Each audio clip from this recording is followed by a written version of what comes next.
My goodness, people say that God of the Old Testament is so bloodthirsty and brutal and always putting people through these barbaric customs. Well, hold on. Not so fast. Let's talk about this. I'm Methodist Dave. I'm a professional theologian and Bible teacher. And today I want to look at Genesis chapter 17. Now, Genesis 17 takes place after the birth of Ishmael, when Abram went into his wife's handmaid Hagar, conceived a child with her, and she gave birth as a surrogate mother to what the two of them hoped would be their promised child. This all happened when Abram was 86. Now, Abram has been promised land and he's been promised descendants, and that wasn't happening. So he and his wife tried to help God out with this introduction of this Egyptian handmaiden. Well, that is not going to have a good outcome in the future. But now, Abraham is living and he's 99 years old in chapter 17. And life is going along, and Ishmael is growing up. He's a 13-year-old boy now. The apple of his father's eye, of course.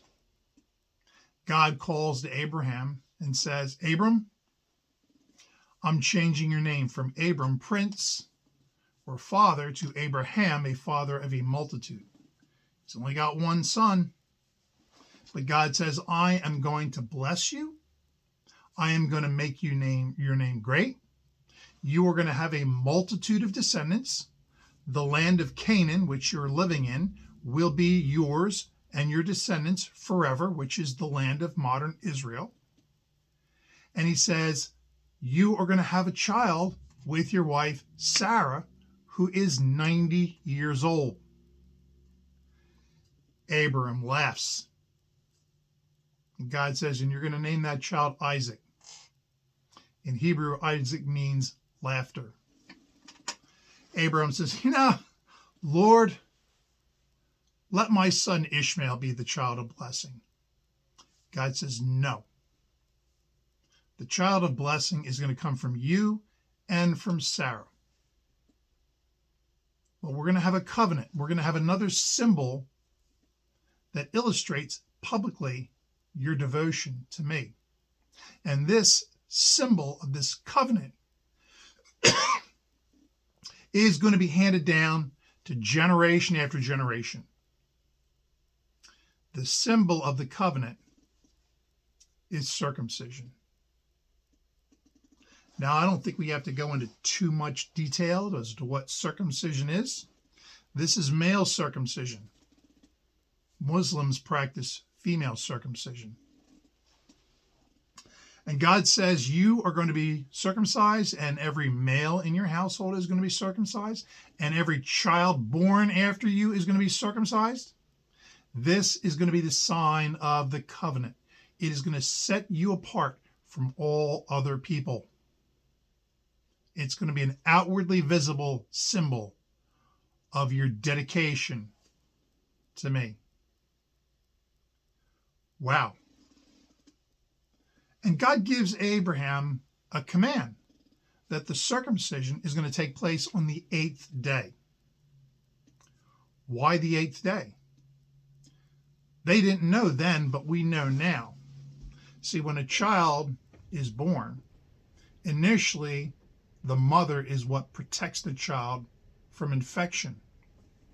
But after the child is born, its own internal healing, its resistance to infection learns to develop. And in an infant, that peaks at age 8. It immediately rises so that the child can defend and fight off infection, and it comes to the high point on the 8th day, and that's the day when the child was to be circumcised. So at a time when this child can fight off the infection the best, that is when you are to do that. Here's something else to remember in circumcision. Circumcision also has a health benefit. And how do we know that? Well, Jews, and in Western culture, we're not I'm speaking American, and once upon a time in America, circumcision was pretty much a given for a while. But if you were to travel to India, there are another group of people that circumcise their boys, and they are Muslims. Muslims practice circumcision too, because remember, they are descendants of Abraham. So they came through Ishmael, and Ishmael was circumcised, and all his descendants were circumcised. And they were able to study in India, where Hindus and Muslims living side by side under the same ecological conditions, the same food, all things being equal.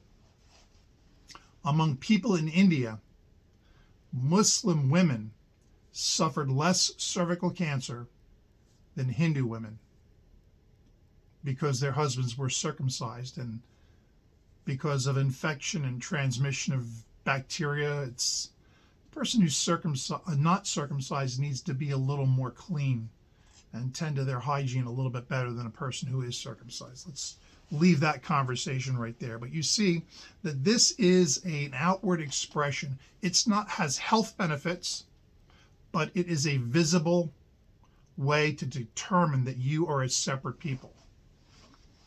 And that's what God, in a lot of the commandments in the rules for the Jewish people, is to separate them from the rest of the world, that you are a separate, distinct people chosen. When Moses was found in the bulrushes, they said, it's a little Hebrew boy. Well, how did they know it was a Hebrew boy? Because Moses was circumcised. So they knew, and they could tell then who was a Hebrew and who was not. So you can see that when God gives this commandment to Abraham and changes his name, that it's not just health, it's a way to identify you, and it's a commitment. And Jewish people for thousands of years have committed themselves to being separate from all other people, to live distinctively, the way they dress and the way they eat, and in their bodies. Thank you for joining me in this little video here. If you've got a question about this subject or any other subject, feel free to send me an email to methodistdave@gmail.com. And I hope to see you again, and hopefully I'll have a little bit better voice next time I'm able to cut the video. But till then, y'all have a good day and take care of one another. Bye-bye.